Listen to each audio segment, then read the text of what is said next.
नहीं करते कहीं।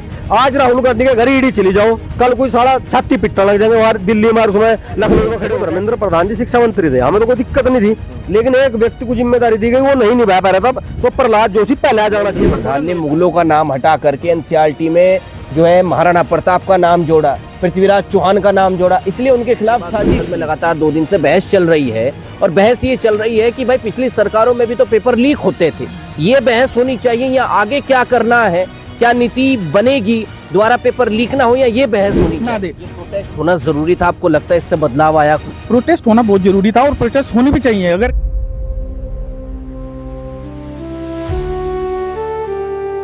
हमारा हिंदुस्तान। नमस्कार, स्वागत है आपका हमारा हिंदुस्तान में। मैं आपके साथ प्रशांत धीमान। लगातार जंतर मंतर पर प्रोटेस्ट चल रहा था, जिसके बाद धर्मेंद्र प्रधान का इस्तीफा हुआ और सीजीपी का प्रोटेस्ट खत्म हो गया। ऐसे में लगातार संसद में 2 दिन से मॉनसून सत्र में बहस चल रही है। विपक्ष लगातार सरकार पर आरोप लगा रहा है, वहीं सरकार कह रही है कि पिछली सरकार में भी तो पेपर लीक होते थे, लेकिन बात बच्चों के भविष्य की है। वो पिछली सरकार हो या वर्तमान की सरकार हो, जब पेपर लीक होता है तो बच्चे का भविष्य खतरे में आता है। ऐसे में कड़े कानून बनाए जा रहे हैं। कहा यह जा रहा है कि इन कानूनों को और कड़ा कर दिया जाएगा, फास्ट ट्रैक कोर्ट में मुकदमा चलेगा। इसी पर बातचीत करने के लिए मैं लोगों के बीच पहुंचा और यहाँ पे जो है युवा मेरे साथ, इनसे बातचीत करेंगे। युवाओं का क्या कुछ कहना है, क्या कहेंगे आप? जंतर मंतर का प्रोटेस्ट खत्म हो गया, संसद में लगातार बहस चल रही है 2 दिन से, विपक्ष भी जो है लगातार हमलावर है सरकार के ऊपर। आप बताइए क्या लगता है आपको? सरकार की गलती है जी, सरकार ऐसी स्थिति पैदा करे हर बार, तो कहीं ना कहीं सरकार की गलती है। किसी भी विभाग की जिम्मेदारी अगर किसी व्यक्ति को दी गई है तो उसकी पूरी जिम्मेदारी बनती है। अगर वो अपनी जिम्मेदारी का निर्वहन नहीं कर पा रहा तो उसकी खुद की जिम्मेदारी है वो इस्तीफा दे, लेकिन अगर वो नहीं दे रहा तो सरकार को ले लेना चाहिए। सरकार ने इतना बड़ा बवंडर करवाने के बाद भी तो इस्तीफा लिया। अगर अपने आप लेती 10 जगह कहते कि हाँ भाई सरकार ईमानदार है। देखो पहले उन्होंने कहा ना कि उन्होंने तो वहाँ लोकसभा में भी कहा कि पहले क्या पेपर लीक नहीं होते थे। अरे भाई पहले पेपर लीक हुए थे तो लोगों ने तमें इसलिए तो छोड़ा था पेपर लीक ना हो। अगर तुम ये कौन सी बात हुई कि जी कांग्रेस कर रहे थे हम भी करेंगे, ये तो कोई जवाब नहीं हुआ ना। ये क्या जवाब है? लेकिन आप श्रेय किसी और को दे रहे, ये श्रेय सरकार भी ले सकती थी, लेकिन सरकार के अंदर घमंड है। सरकार को ये लगता है कि पब्लिक क्या करे। देखिए पब्लिक से सरकार बनती है, एक एक मत लोग डालते हैं पेटी के अंदर, मशीन के अंदर बटन दबावे तब जाके सरकारें बने। मान लो कोई कानून बनाया सरकार ने, पिछली बार कानून बनाया था इन्होंने किसानों वाला, तो नहीं किसानों को अच्छा लगा, 1 साल बाद अपनी फजीयत करवा के वापिस लिया। ऐसे इस बार हुआ भाई, जब पेपर लीक हुआ तो लोगों ने कहा कि पेपर लीक हुआ, तो जब लोग कह रहे थे पेपर लीक हुआ तो अपने आप ही निर्णय ले लेना चाहिए था। वहाँ कोई प्रोटेस्ट करने जाता उसका सारा श्रेय मिलता मोदी जी को। 20 बच्चे जो है मरे थे नीट में के अंदर, 20 से 22 बच्चों ने जो आत्महत्या की। आपको क्या लगता है इन आत्महत्या जो ये हुई है इसकी साफ साफ कातिल जो है वो सरकार है, धर्मेंद्र प्रधान है? चाहे 1000 मर जो क्या फर्क पड़ रहा है जी, चाहे 1000 बच्चे मर जो क्या फर्क पड़ रहा है? इतनी बड़ी आबादी का देश है, 1000-2000 मर जाए कुछ भी नहीं फर्क पड़ता। संवेदनाएं हुए जी, संवेदनाएं जिस व्यक्ति के अंदर है ना वही सबसे अच्छा शासक माना गया इस देश में। आप चलो अब तो मतलब लोकतंत्र है, पेटी में चुनकर राजा चुने जा, लेकिन वे लोग राजा बने जो लोग ये कहे मैं तो सड़क से चल के आया, जो लोग ने कहा मेरा तो कुछ था ही नहीं। जिन लोगों के अंदर संवेदनाएं हैं वही राजा होने चाहिए। आप एक चीज देखो, दरअसल गलती उनकी भी नहीं है, हमारे नेताओं की कोई गलती नहीं है इसमें योगी भाई। गलती हमारे देश में जो ये आम जनता है इनकी गलती है। मैं आपको 2 उदाहरण बताऊंगा। अभी पीछे से एक बहुत बढ़िया फोटो और वीडियो आई थी, मतलब लोगों का दिल दहल गया उसे देख के। लोगों ने इतनी वायरल करी, बड़े बड़े नेताओं ने, बड़े बड़े अधिकारियों ने वायरल करा। एक बच्चा अपनी माँ के साथ एक नदी में डूब गया, लेकिन उसकी माँ ने उसे छोड़ दिया नहीं, ठीक है ना, उसने अपनी बाहों में उसे समेट कर रखा। तो वो फोटो जैसी वायरल हुई तो उसके ऊपर इतनी प्रतिक्रिया है इस देश में, क्योंकि एक माँ और एक बच्चा मर गए। संवेदनाएं थी इसलिए प्रतिक्रिया आई।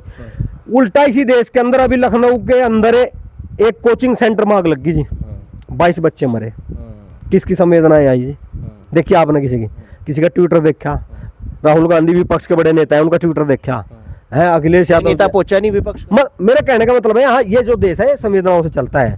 यहाँ देश में वर्तमान सरकार भाजपा की है, विपक्ष में बड़ा चेहरा कांग्रेस है। पेपर लीक हुआ, क्यों नहीं इन्होंने जाकर प्रोटेस्ट करा? भाई जब बच्चे प्रोटेस्ट कर रहे तू वहां समर्थन देने जा रहा है, थारा काम है, बच्चों का काम नहीं है प्रोटेस्ट करना, उनकी तो मजबूरी है। जब कोई नहीं गया उन्होंने कर दिया, फिर उनके पीछे जाकर नारे लगा हुए, सारा आंदोलन कैसी तैसी कर दी इन लोगों ने जाकर, अपने आप नहीं करते कहीं। आज राहुल गांधी के घर ईडी चली जाओ, कल कोई सारा छाती पिटने लग जाएंगे वहां दिल्ली में, उसमें लखनऊ में खड़े होकर। आम जनता के साथ कुछ हो रहा है, कोई छाती नहीं पीटता, किसान को यूरिया नहीं मिलता, जीवन कोई छाती पीटता। है कहीं शिक्षा का कोई सुधार नहीं है, कहीं टीचर नहीं है जब नहीं कोई छाती पीटता, कैंसर तो दुनिया मर रही जब नहीं कोई छाती पीटता, नेता बजा सी बात है विपक्ष खड़ा हो जाएगा सारा। इन्हें सीखना पड़ेगा, और नहीं सीख सकते तो सोशल मीडिया चेक कर रहे हैं, उसमें बहुत सारी फोटो वीडियो पड़ी स्मृति ईरानी की। प्रहलाद जोशी जो है वो बनाए गए हैं नए शिक्षा मंत्री, क्या कुछ कहना चाहेंगे आप भी युवा, आप भी पढ़े होंगे, आपने भी शिक्षा ली होगी, सरकारी स्कूल भी देख रहे होंगे, आप प्राइवेट भी देख रहे होंगे, क्या कुछ कहें? किसी को बना लो, मैं ये नहीं कह रहा जी, मेरा सवाल ये नहीं कि देखो धर्मेंद्र प्रधान जी शिक्षा मंत्री थे, हमें तो कोई दिक्कत नहीं थी, लेकिन एक व्यक्ति को जिम्मेदारी दी गई वो नहीं निभा पा रहा था, तो प्रहलाद जोशी पहले आ जाना चाहिए था, थोड़ा लेट आया। आप राजपूत समाज से कहा यह जा रहा है धर्मेंद्र प्रधान ने मुगलों का नाम हटा करके एनसीईआरटी में जो है महाराणा प्रताप का नाम जोड़ा, पृथ्वीराज चौहान का नाम जोड़ा, इसलिए उनके खिलाफ साजिश हुई विपक्ष की, इसलिए हटाया गया, इसलिए उनका इस्तीफा मांगा गया। तो क्यों मौका दे रहे थे विपक्ष को? हम यही तो कह रहे जी। अच्छा, इसका मतलब गलत हटाया? अगर सरकार ये कह रही है दबाव में हटाया तो गलत हटाया, तो इसका मतलब सरकार दबाव मान रही, कल को कोई गलत बात लेकर बैठ जाएगा, फिर दबाव में फिर हटाओगे आप, क्यों मानने किसी का दबाव? लेकिन अगर कोई बात गलत है उसे बिना दबाव के भी मानना चाहिए। और जो बात आप कह रहे कि इतिहास में हटा दिया, ये कर दिया, वो कर दिया, यह सरकार जब आई, इनके भाषण सुन लो, चाहे प्रधानमंत्री का सुन लो, गडकरी का सुन लो, नड्डा जी का सुन लो, जितने बड़े नेता हैं, स्मृति ईरानी का सुन लो, बोला देखो आज तक इन्होंने मुगलों के नाम की सड़कें रख रखी दिल्ली में, 2014 से 26 चल गया, आज भी अकबर रोड है, आज भी शाहजहां रोड है, कौन सा रोड हटाया भाई तुमने? ये तो कोई काम नहीं था, ये तो इतना बड़ा काम नहीं था कि इसमें विवाद हो जाता, थारे खिलाफ दुनिया हो जाती, तुमने क्या कराया भाई? अगर कोई पूछे जिस विषय को लेकर, जिस बिंदु को लेकर आए थे, तुमने कौन से रोड का नाम हटाया? आज भी प्रधानमंत्री का अगर आप पूछोगे आवास कहाँ है, कौन से रोड पे है, अगर किसी नेता का आवास पूछना पड़ा कौन से रोड पे है, किन का नाम लेगा? आज ने अकबर का नाम है, आज ने शाहजहां का नाम है, कहा इन्होंने महाराणा प्रताप के नाम से? आप बताइए, आप क्या कहें? अभी जो बजट था उसमें अगर बात करो, उसमें ये मान करो कि देखो जनरल कैटेगरी का तो कुछ नहीं मिला उसमें, उस बजट में, लेकिन जो मुस्लिम उत्थान के लिए उसमें 34 करोड़ के आसपास वो हुआ था। क्यों 3400 सॉरी, तो क्यों जो है वो किसके लिए थी? वो जैसे जो मस्जिदें हैं या जो मदरसे हैं उनकी डेवलपमेंट के लिए, जो इमाम है उनकी सैलरी के लिए हैं, क्यों भाई उनको क्यों दो? फिर हमारे गुरुकुल नहीं है, हमारे ऐसे ही पड़े हुए, गुरुकुल में क्यों? यहाँ का पैसा तो आप उठा के जहाँ मर्जी वो कर दो। तो अगर सरकार है, आप क्या मान रहे हैं आपकी बात, अगर आप चलो सबको एक साथ लेके चल रहे हो, तो फिर कम से कम अगर आप जो है एक दूसरे समुदाय के साथ आप ऐसा कर रहे हैं, उनकी डेवलपमेंट चल रही है, उनकी इस्लामिक जो भी उनकी रहे, हम उस चीज़ में नहीं बोल रहे, पर लेकिन साथ ही साथ जो हमारे जो गुरुकुल हैं या हमारी जो शिक्षा पद्धति है पुराने वाली जो है भाई, उसको भी थोड़ा जो है उसे प्रमोट करें, उसमें भी भाई उनको भी जो गुरु हैं या फिर इस तरह के जो बड़े बड़े शंकराचार्य, उनको भी सैलरी लगता है। जो प्रोटेस्ट हुआ था उसकी वजह से धर्मेंद्र प्रधान का इस्तीफा हुआ, जिसके बाद संसद में लगातार 2 दिन से बहस चल रही है, और बहस ये चल रही है कि भाई पिछली सरकारों में भी तो पेपर लीक होते थे, ये बहस होनी चाहिए या आगे क्या करना है, क्या नीति बनेगी, दोबारा पेपर लीक ना हो, या ये बहस होनी चाहिए? क्योंकि उसमें भी तो जनता का पैसा लग रहा है ना संसद के अंदर। बिल्कुल, जो है जो सेशन है वो जनता एक सेशन में हमारी कितनी जो टैक्स पेयर्स हैं उनकी बहुत ज्यादा मतलब बर्बाद होता है पैसा, अगर ना चले तो संसद का कि ना चले तो। लेकिन ये बहुत सही है कि देखिए अगर आप इस्तीफा दे देते हैं कोई बात नहीं, को दूसरा आया, चलो ठीक है हम मान गए उस बात को, आपने दूसरा ले आया, लेकिन आपको जो जड़ है, मेन जड़, वो पकड़नी पड़ेगी।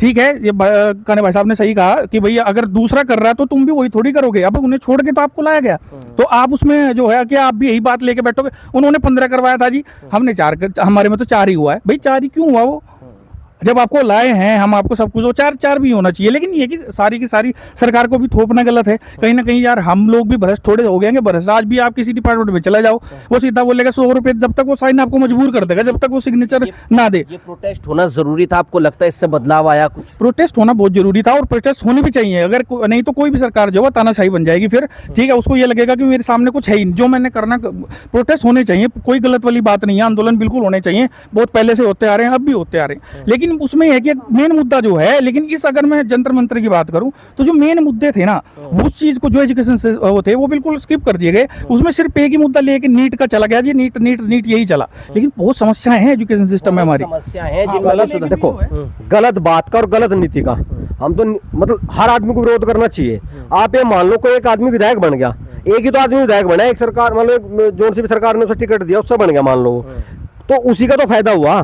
उसके साथ लगभग 3-3.5 लाख जो वोटर हुए हैं, उन्हें तो अपना वही खेती करनी, अपनी दुकान चलानी, अपनी नौकरी करनी, तो फिर किस बात का दबाव है आम आदमी पे?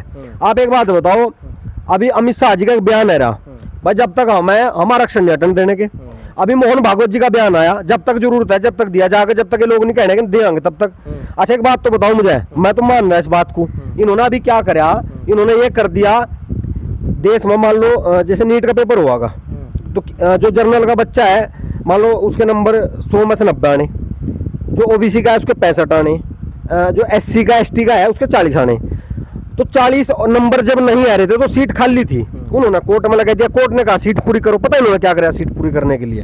इन्होंने ये कहा सीट पूरी करने के लिए कि भाई माइनस नंबर वाला बच्चा भी मतलब पास मानना जाएगा -40 तक। तो अब मुझे एक बात ये बताओ, या तो अमित शाह जी कहें इस बात को कि भाई -40 वाला जो भी डॉक्टर होगा मैं तो उस पर इलाज कराऊंगा जी। लिखो अपने बोर्ड के आगे, ये बच्चा पेपर में मतलब इतने नंबरों से पास हुआ और ये डॉक्टर है, बाहर लिखो नेम प्लेट पे जी। तो देश को खोखला नहीं कर रहेगा। देश के अंदर जितनी प्रतिभाएं थी, चाहे वो वैज्ञानिक हो, चाहे वो डॉक्टर हो, चाहे वो मास्टर हो, सब विदेश जा रहे जी। लोग अपना व्यापार सेट करने लग रहे हैं विदेशों में। अरे तुलना करें कि भाई हम दूसरे देशों के साथ देश की तुलना कर लेंगे, कैसे तुलना कर लेंगे भाई?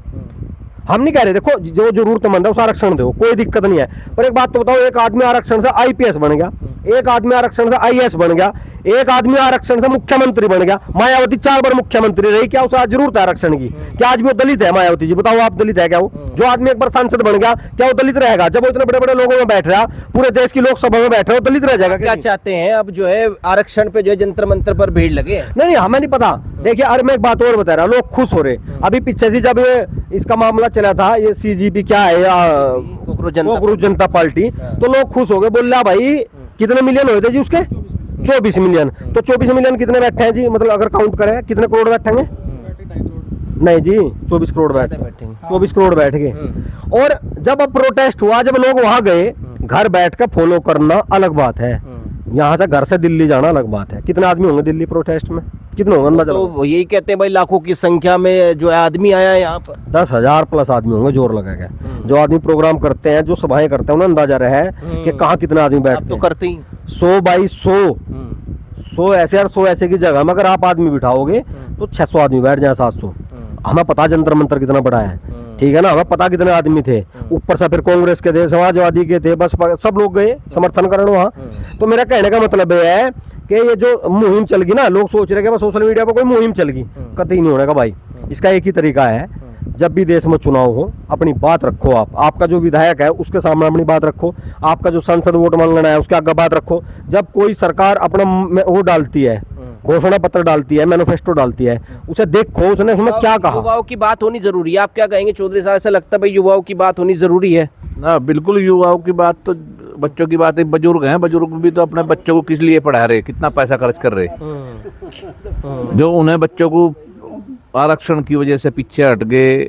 या आप लगाओ वो बच्चे जहाँ प्रोटेस्ट कर रहे थे, वहाँ बच्चे ही तो बदनाम हुए, बड़े और लोग उन्होंने वहाँ बच्चे भी बदनाम करे। तो हम ये चाहें कि जो वहाँ वैसे थे, जो भी है, जो पुलिस कर रही वहाँ मुकदमे लग रहे, जो वो छात्र नहीं था उसे दिल्ली पुलिस सुधारे।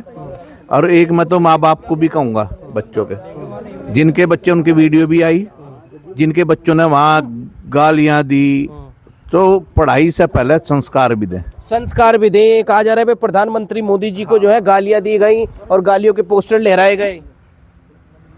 सही करे भाई साहब ने जो बात कही, सही कही। बच्चों को संस्कार पहले हैं। जो गांव के बच्चे होते, तो जो संस्कार होते तो देश विरोधी नारे नहीं लगे थे वहाँ। देश विरोधी नारे नहीं लगते। सरकार के खिलाफ बच्चे कुछ भी करते भाई, उन्हें उनका दर्द था, वो कुछ भी करते। सरकार मान ले उन्हें दिक्कत थी, बच्चों को प्रोटेस्ट कर रहे, सरकार के खिलाफ कर रहे, इस्तीफा मांग रहे। लेकिन जो बदतमीजी वहाँ करी, जो मैं बताऊँ आपको, जो गांव का बच्चा होता, किसी भी धर्म जाति का होता, इस मामले सम्मान करता, हाँ, पहले अपने देश का, अपने सम्मान करता। तो और मैं ये बात कह रहा कि जो गांव का बच्चा वहाँ होता और माँ बाप उसका देख लेते तो वहीं लठ मारते जाए, वहीं जो है उसके पिटता। लेकिन जो है इन लोगों का भी कहना सही है, कहीं ना कहीं जो है इससे केवल इस्तीफे से जो है शिक्षा में सुधार नहीं होगा, आगे का भी रास्ता सरकार को खोजना होगा। फिलहाल वीडियो में इतना ही, लेकिन तब तक के लिए चैनल को सब्सक्राइब करें, बेल आइकन को प्रेस करें। नमस्कार।